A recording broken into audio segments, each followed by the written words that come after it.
Hello everybody. In the last session we had discussed about electromagnetism towards the end of the session, and we carry it on in this session also to understand the basics of the transformer. So today's topic would be the basic principle of the transformer. Transformer basics.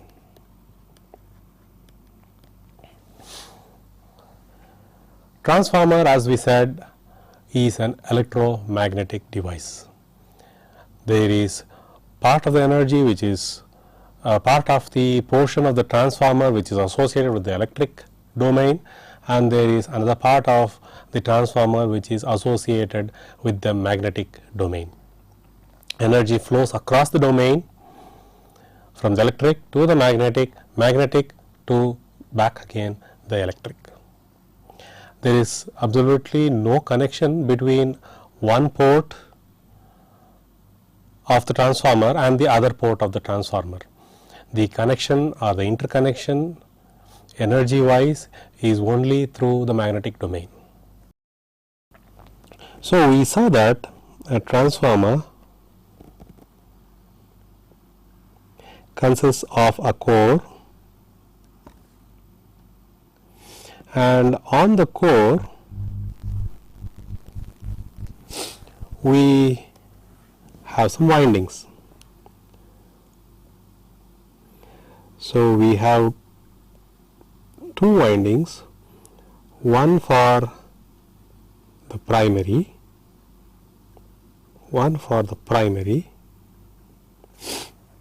and another for the secondary.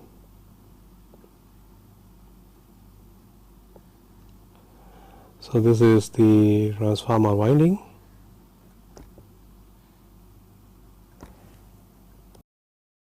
So we have the primary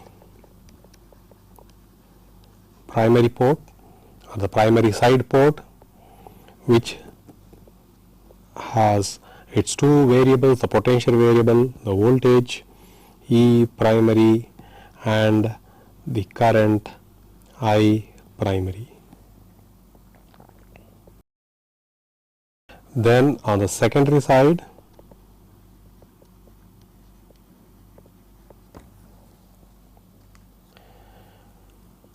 we have, of course, the E secondary, the voltage across the secondary terminals, and the current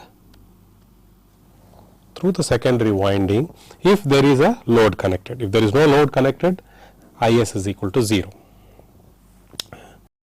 Now you see that the primary side electric circuit, secondary side electric circuit, whatever is going to be there, is not physically connected. The only transfer of energy can occur is through this magnetic domain, the core here, the core.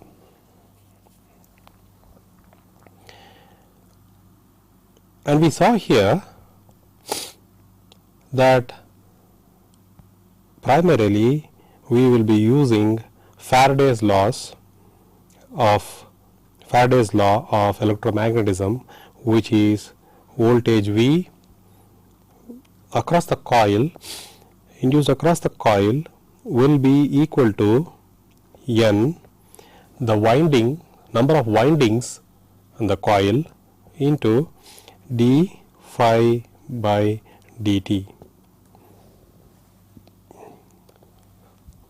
This is called the Faraday's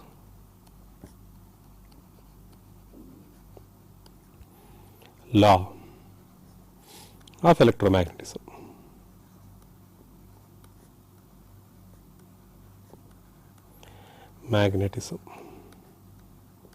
This law is the one which is going to be extensively used to derive various other relationships.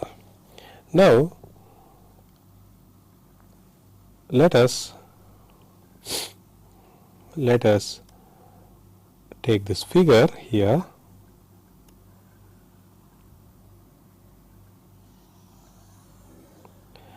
So, I have marked this figure. I am going to copy that, go to the next page, and we will paste that and then use this figure. Now, if you see here, let us say that there is some voltage which is going to be applied here. So, a voltage is applied here, EP or V primary.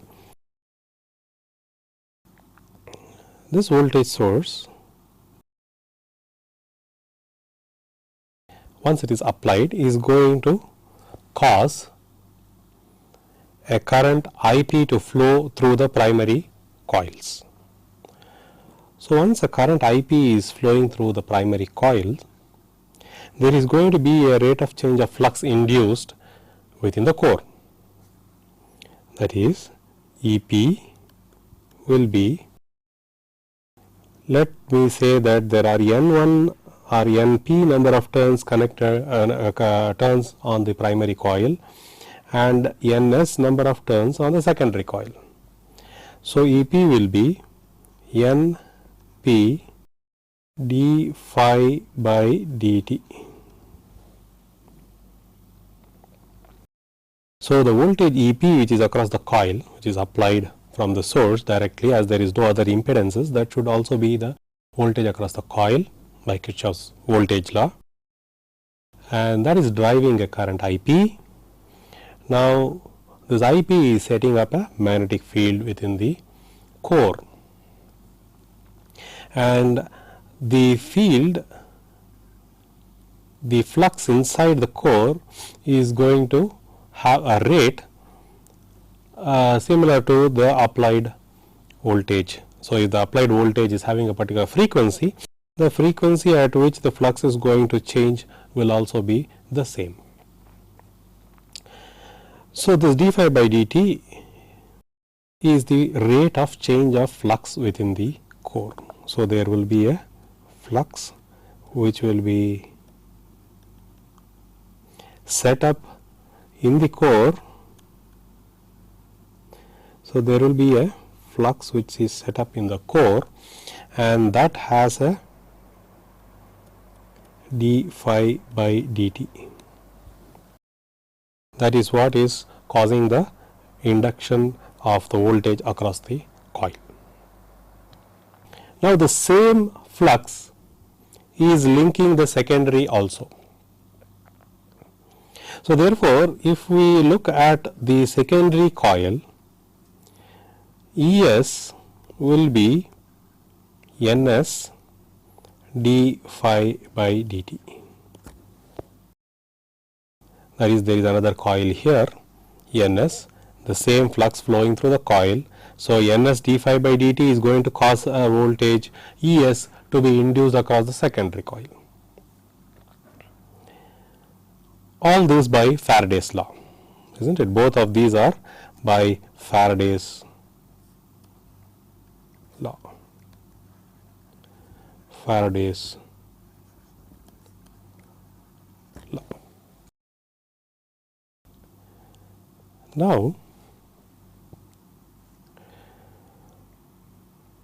E secondary by E primary, that is the voltage across the secondary divided by the voltage across the primary of the coil, that is the ratio of the secondary voltage across the secondary port to the voltage across the primary port, is equal to, using these two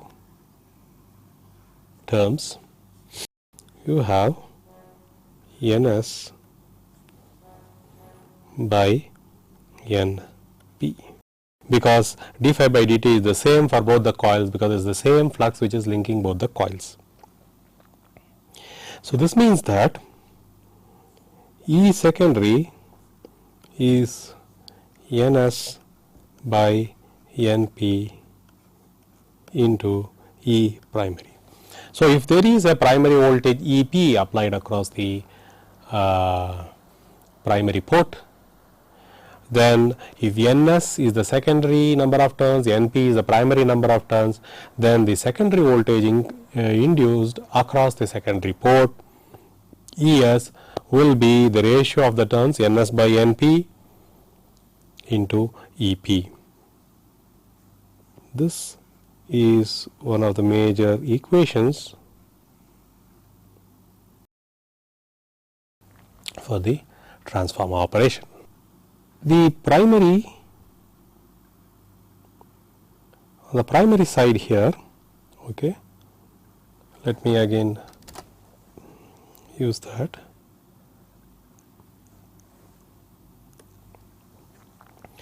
Now, the primary here is containing Np number of turns and is Ns number of turns.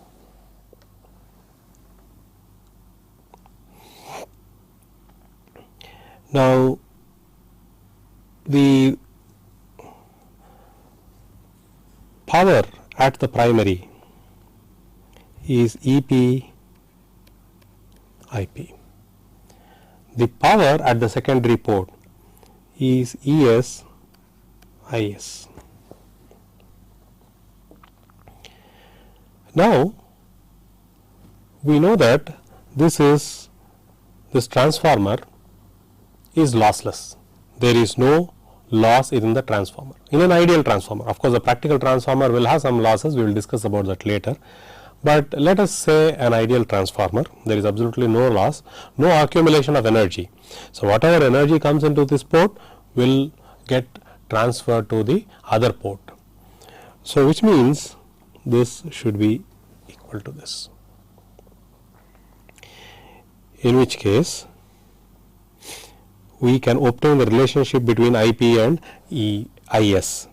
We know that Es is equal to Ns by Np into Ep.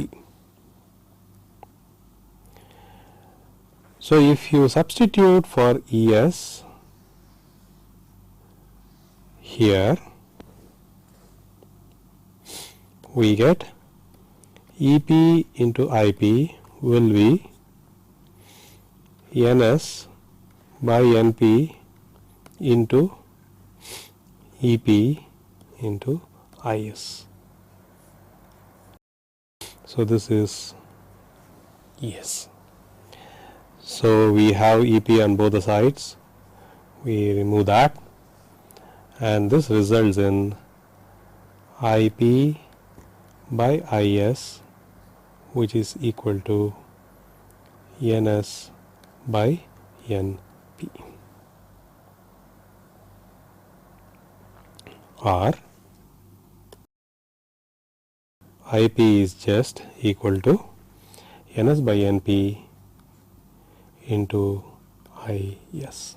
This is the other relation, that is the relation for the other variable, the kinetic variable. So, summarizing, we have these two important relationships, Es by Ep, which is equal to Ns by Np. This is for the potential variable.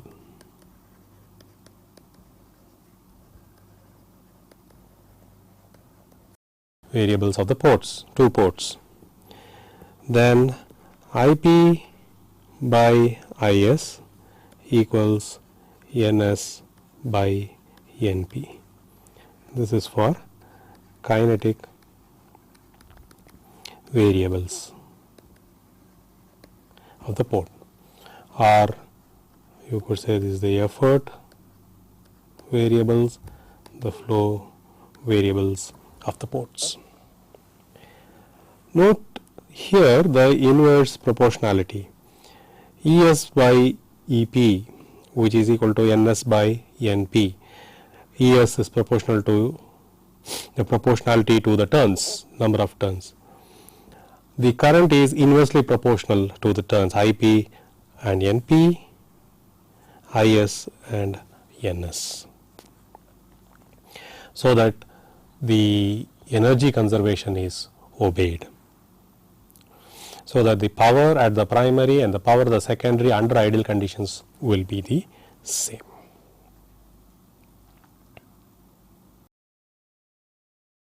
Now, to understand a bit more further about the transformer and the magnetics, there is one more law that one needs to understand about. Let us say there is a conductor,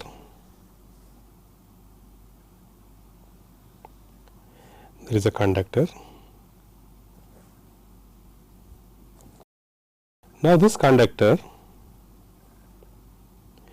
is carrying a current.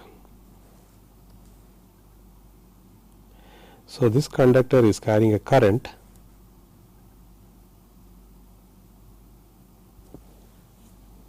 I.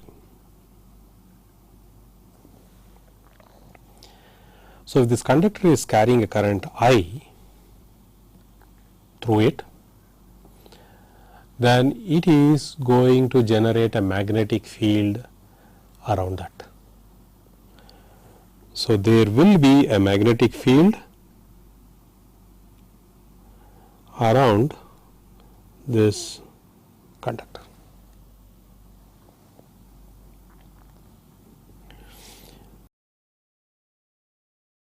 With some direction. And this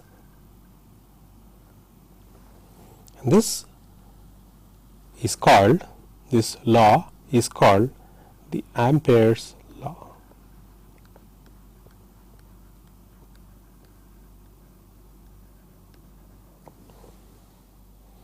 What does Amperes law state? If there is a current carrying conductor, then that will create a magnetic field around the conductor as shown here of some intensity H. H is the magnetic field intensity.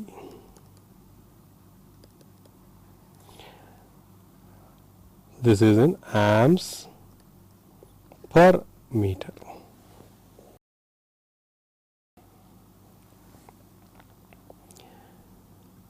In other words, the converse is also true, meaning if there is a magnetic field intensity around a conductor, then there will exist a current which will flow through the conductor. So the converse of the Amperes law is also true. If there is a current through the conductor, it will generate a magnetic field intensity of H around the conductor. If there is a magnetic field intensity of H around the conductor, then there will exist a current which will be flowing through the conductor. So both the converse and the Amperes law is valid. Now, to get an idea of the direction, we use the thumb to point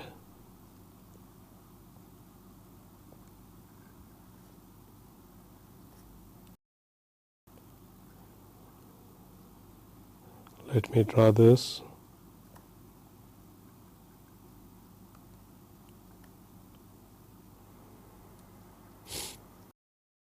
Okay, so we have the right hand, we have the thumb,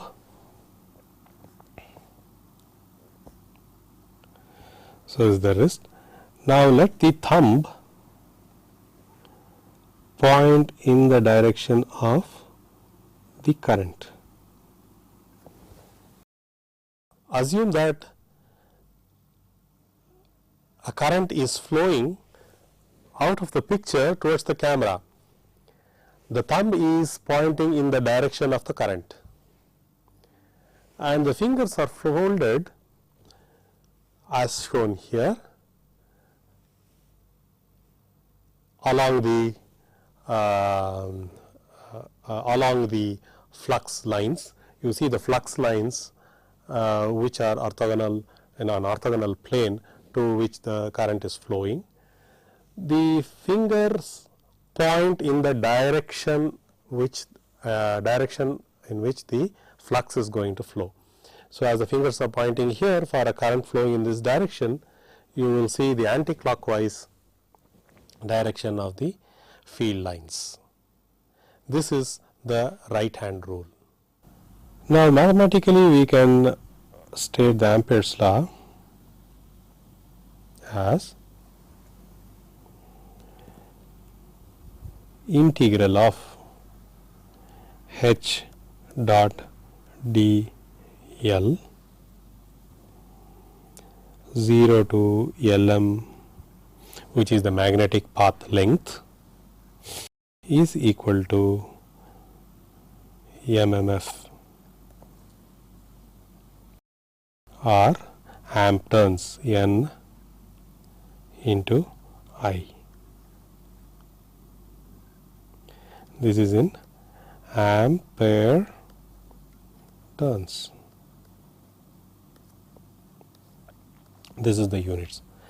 This is the mathematical statement of Amperes law. What does it mean? Again, coming back to the conductor, we have this conductor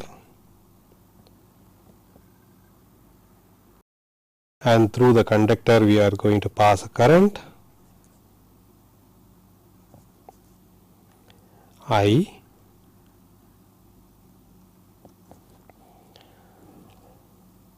and let us say I have number of conductors.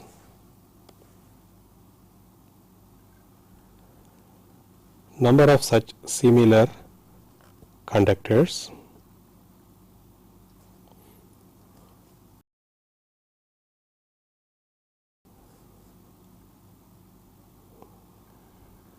so on.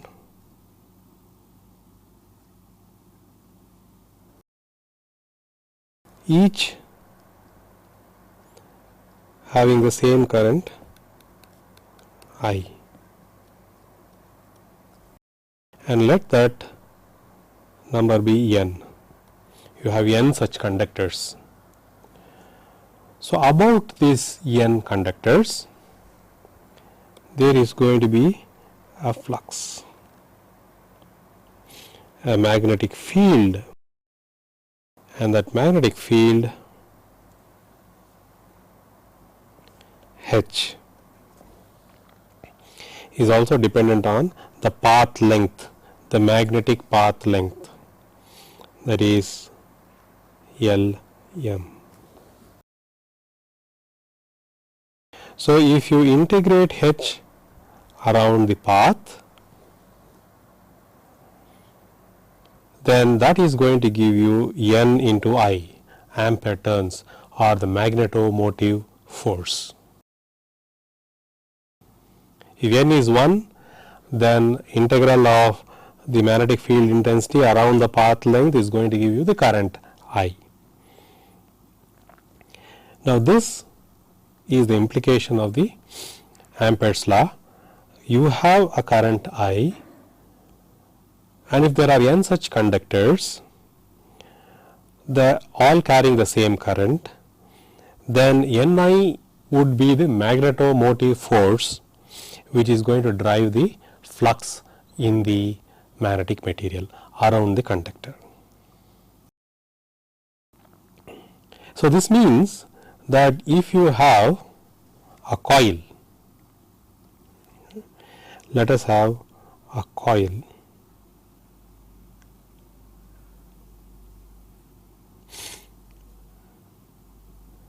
let me draw the coil.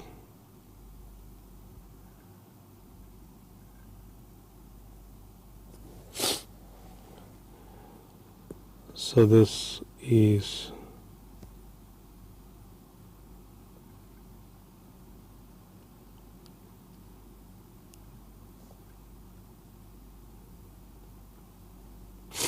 like that,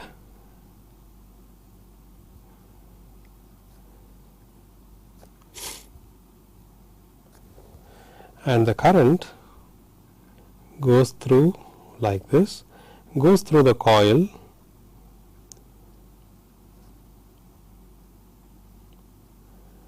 and then comes out here, a current I. Now if you take this portion, let us say this coil portion here,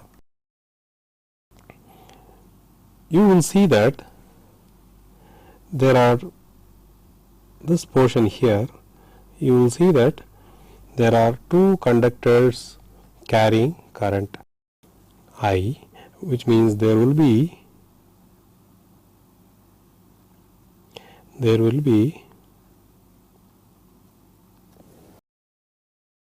a magnetic field like this. So if there are two, or if there is n such conductors, each carrying current I in this coil, and that is causing a field of intensity H being created, and on integrating this H around this magnetic path length, Lm will give you Ni, depending upon how many turns you have put. So this is the principle in which Ni, that the magnetomotive force, is created. There is one more term that you need to be familiar with, which is the flux density.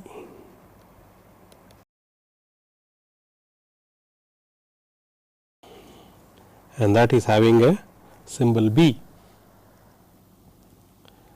So from the Amperes law,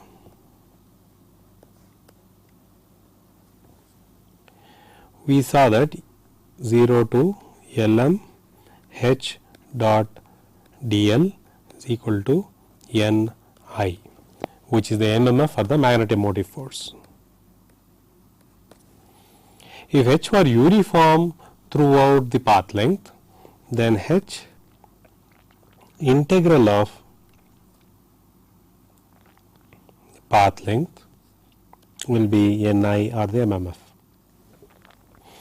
or H into Lm is equal to Ni.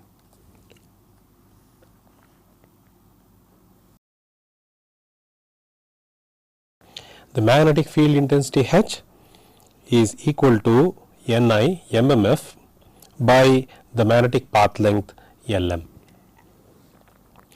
This is having units of amps per meter. Now as I was saying here, B is the flux density.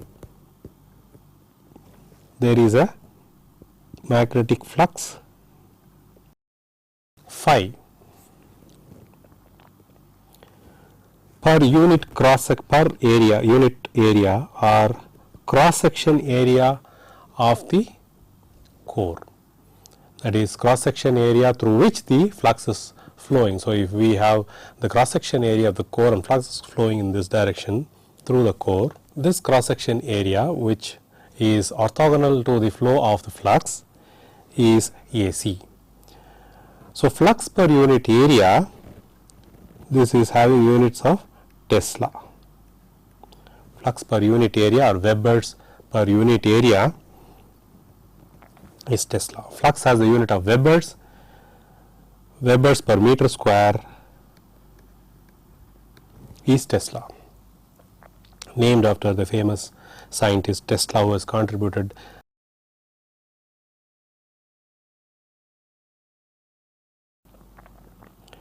so B and H. B is flux density, H is the field intensity, which is basically the motive force for generating the flow of flux. How are these two related? Ideally, if we plot B and H, they should be a linear straight line, B and H. This is how it would be for vacuum, a free space. This is flux per unit area. This is MMF Ni by path length. Amps per meter. This is Tesla or Webers per meter square. Now this slope here, delta B, delta H, is mu. Mu is equal to delta B by delta H, and if it is linear, it is B by H. So this means flux density B is equal to mu H. However, the flux in the core is not linearly related to the magnetomotive force as shown in the previous graph. It exhibits a hysteresis nature. Let us say we have a graph, 4-quadrant graph, x and y axis, and let us say the x axis is the H, magnetic field intensity, the y axis is B, which is the flux density, which is equal to phi by AC, and this is equal to Ni by Lm. So in actuality, you will see that, let us say we start with a virgin specimen, a new specimen. As the field intensity increases, as the magnetomotive force increases, the flux in the core will increase. Flux keeps on increasing as you increase the magnetomotive force in the x direction. But you see that it loses its linearity and gradually it starts to saturate. So beyond a particular value of magnetic field intensity, the flux in the core will not increase any further. Then let us bring back the magnetic field intensity towards 0. So as you start bringing it towards 0, you will see that it does not come back along the same path. It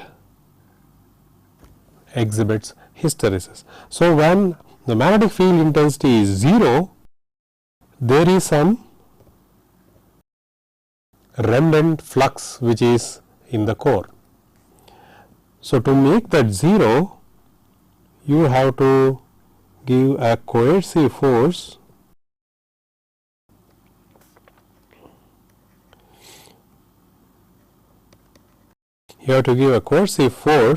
in the negative direction, that is, you have to give a negative flux intensity or negative MMF in the other direction, then the flux is totally removed. So when you start giving H in the negative direction, this continues further, then beyond a particular value, flux does not go any further, it saturates. Then when we bring back the field intensity again the positive direction, this starts again exhibiting the hysteresis. There is a remnant flux when H is 0. To make the flux 0, you have to apply a positive H, and then this will swing in this So, a virgin specimen starts with 0 and then from there on it exhibits this kind of a hysteresis curve. So, all magnetic materials will exhibit this kind of a hysteresis curve called the BH loop.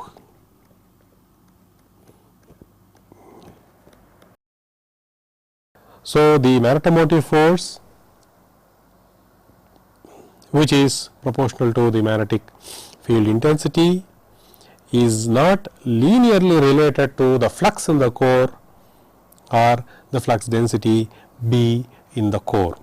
It is related by this kind of a graph which exhibits hysteresis, and this is called the BH curve or the BH loop.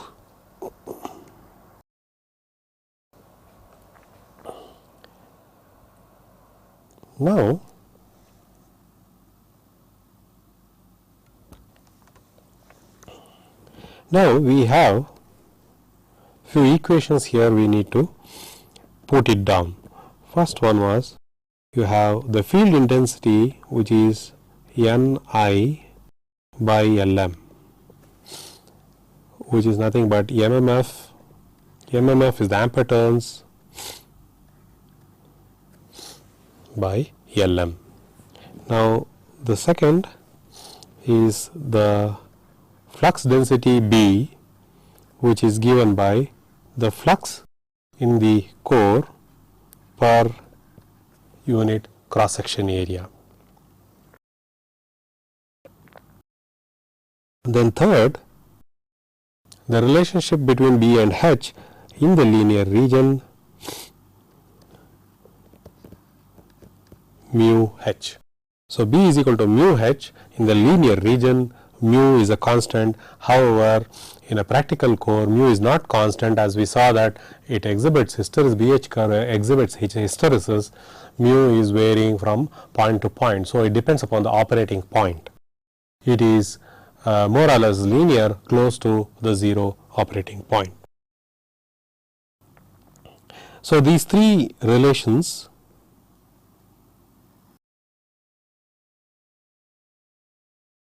govern the operating principle of the transformer.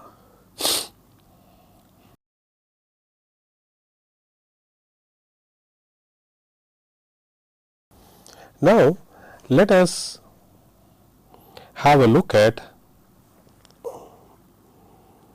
what happens inside the core of a practical transformer. In a practical transformer, there is going to be some loss. What are the losses in the practical transformer? There are two types of losses in the core of the transformer. The losses in the core of the transformer, one is called the hysteresis loss. Hysteresis loss. The other is called the eddy current loss.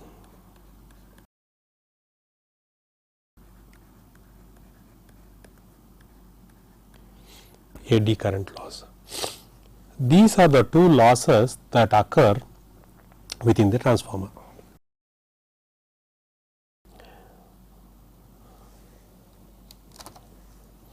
So, if you take this core material, so there is going to be an input energy here going through into this port. So, EP IP, and then there is going to be ES IS which comes out of the secondary port. But in between, inside in the core, there is one, the hysteresis loss,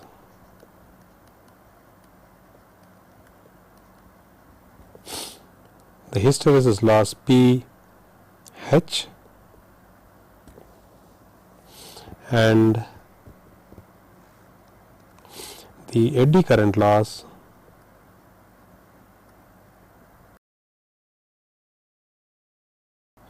PE. Further, there is going to be some finite resistance in the coil of the conductor, and I square R is going to be lost. IP square RP is going to be lost in the primary. IS square RS is going to be lost in the secondary. Now, this occurs in the copper, and that is called the copper loss, PCU. So, what occurs at the secondary ES will be the primary power minus these losses, which would be pH, PE and PCU. So, it will not be exactly same as the primary power what you would get at the secondary side. It would be less by an amount equivalent to the losses which are encountered, like the hysteresis loss, the eddy current losses in the core, called the core losses. These are called the core losses, and the copper loss. So, keep this in mind, that in a practical transformer, the power output is going to be slightly lesser than the power input by an amount equal to the losses, the core losses and the copper loss. And the core losses is composed of two main components, the hysteresis loss and the eddy current loss. Now, let us see what these losses are.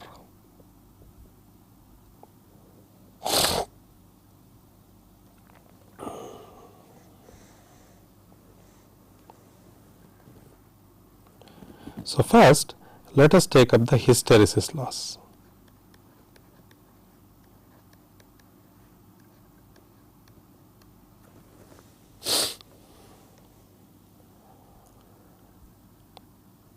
In the core, we saw that the BH curve exhibits a hysteresis curve or the hysteresis loop. It is not linear in nature.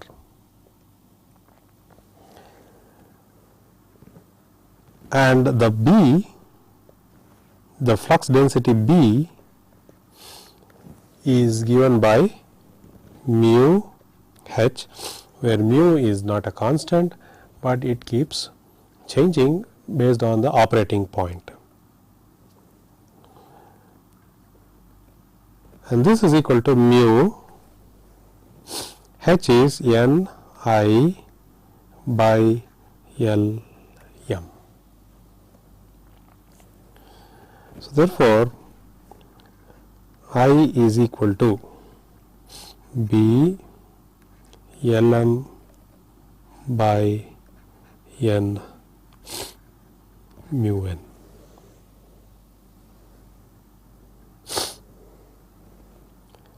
This is one equation.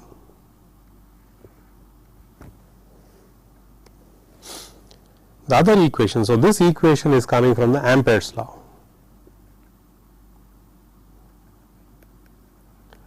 Amperes law. Another equation as a result of the Faraday's law. We have V is equal to N d phi by dt, which is equal to N. Now, phi is nothing but B AC, isn't it? So, if AC is constant, Bn AC dB by dt.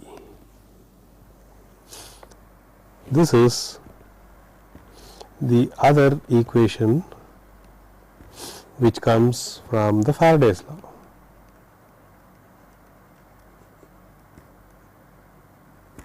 which comes from the Faraday's law.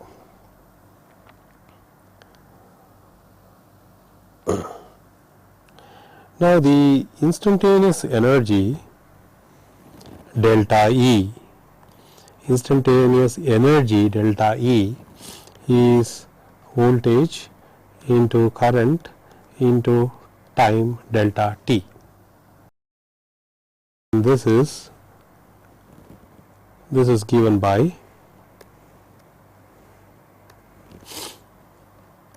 voltage given by the Faraday's law, which is N A C dB by dt, that is for this. Then I is given from the Amperes law, which is B Lm by mu n, B Lm by mu n into dt. This is equation 1, equation 2.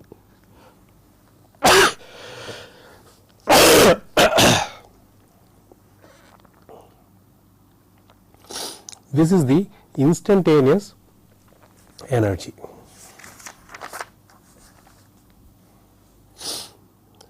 This is having a units of joules, instantaneous energy in the core.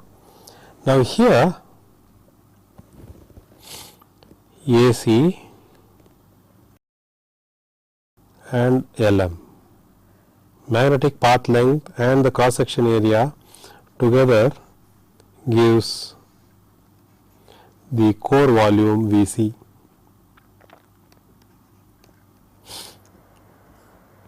This is core volume,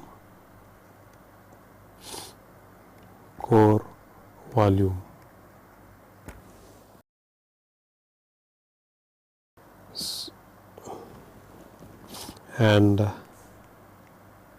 of course we don't directly cancel like that, but it effectively means that we now have N Vc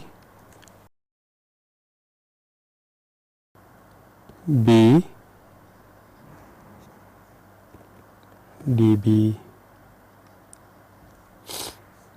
by mu n.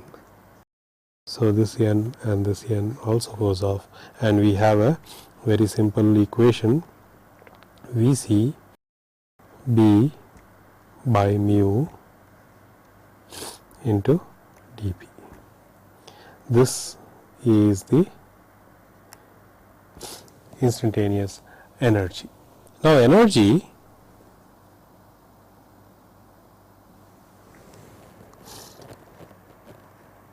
D, which is equal to B by mu into dB, is the energy per unit volume. So, in one cycle, that is one cycle, if we go back and have a look at the hysteresis curve, in one cycle, as the flux density B is swung from positive to the negative, positive to the negative, the hysteresis loop is traversed.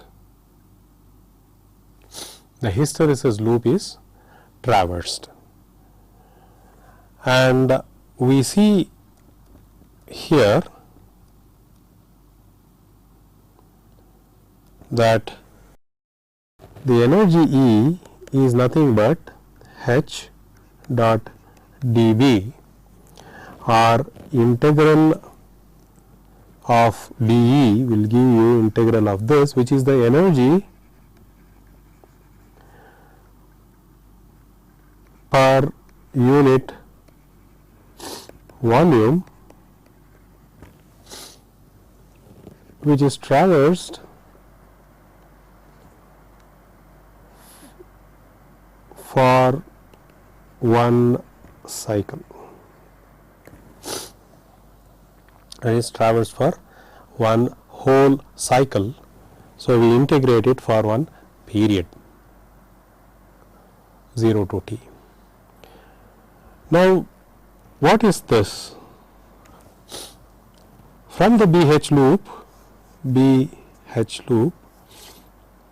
we have this. So, H is traversing, the H is traversing positive, that is, as B is traversing positive and negative, H is also traversing along this, and an integral of this is going to be basically this area, and that area is going to be lost forever. That energy is going to be lost forever, it is not going to be got back. That is called the hysteresis loss.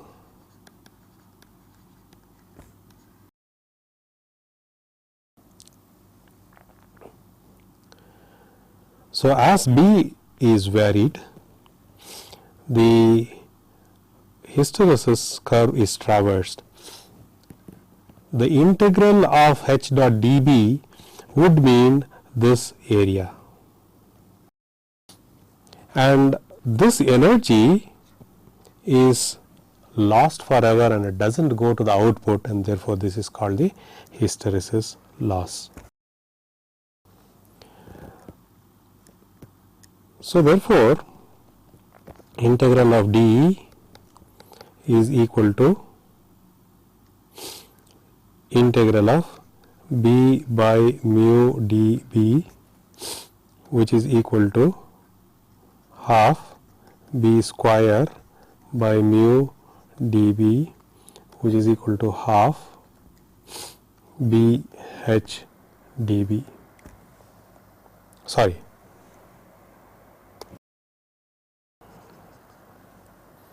After integrating, half BH,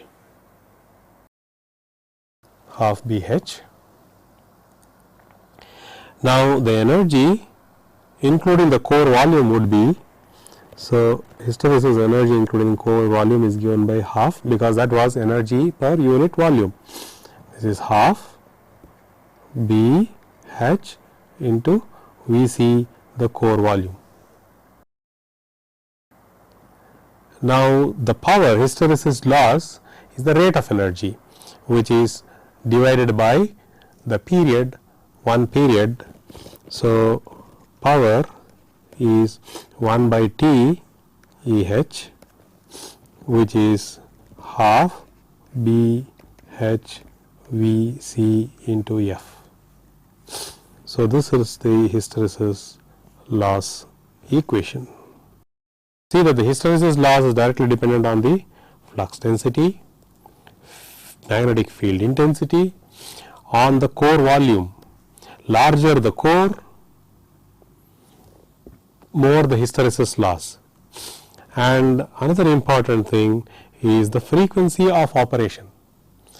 As the frequency of operation increases, the hysteresis loss is going to increase. This is also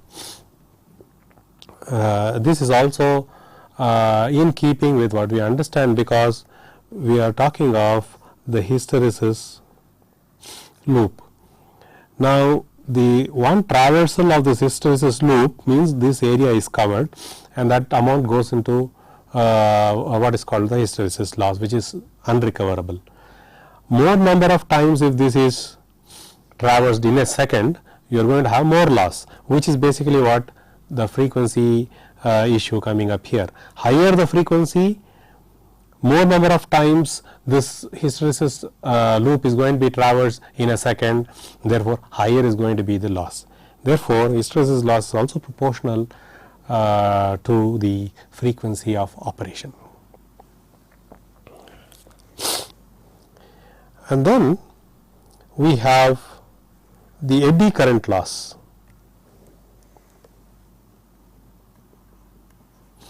The eddy current loss. The eddy current loss can be explained easily from our Amperes law. We have a core. Let me draw a three-dimensional view of this core.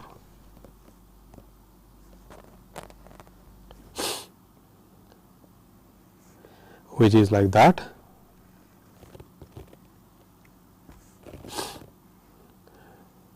This is a three-dimensional view of this core.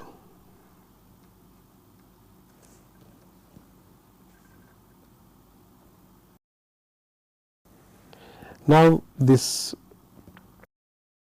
core, let me take a cross section.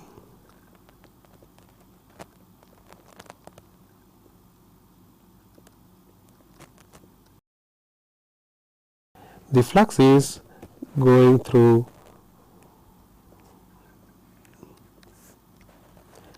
the core in this fashion.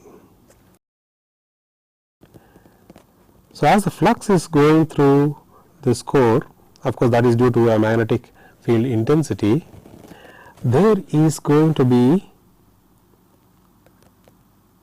a current loop like that. Because we saw that the converse of the Amperes law is also true. If there is a current in the conductor, there is a flux around the conductor. If there is a flux around the conductor, there has to be current through the conductor. Now, these currents I are going to produce I square loss in the core material. This causes a loss which is unrecoverable, and that is called the eddy current loss. We will discuss about the eddy current losses and the other aspects of the transformer in the next session. Thank you.